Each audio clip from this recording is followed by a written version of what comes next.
Brenda shtëpisë së Big Brother Kosova, ku tensionet shpesh kapin majat dhe marrëdhëniet midis banorëve nuk janë kurrë të thjeshta, një tjetër moment i fortë ndodhi kur Edi komentoi hapur për Fjollën dhe sjelljet e saj. Në një bisedë të sinqertë me banorët, ai nuk kurseu asnjë metaforë për të shpjeguar mënyrën se si e percepton atë. Ajo është një gjarpër, tha Edi.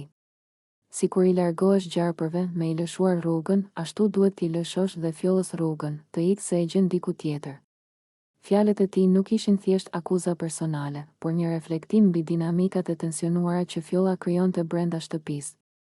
Për Edin, mënyra si ajo ndërhynte në situata, si manipulonte bisedat apo si luante me emocionet e banorëve, ishte diçka që ngjante me kujdesin që duhet pasur kur përballesh me një gjarpër: respekt, distancë dhe një vendim i qartë për të mos u përfshirë në lojrat e tij.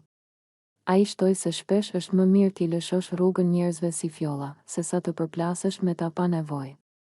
Mos u përpiq të ndryshosh gjëra që nuk mund t'i ndryshosh, tha Edi, duke përshkruar filozofinë e tij të menaxhimit të konflikteve.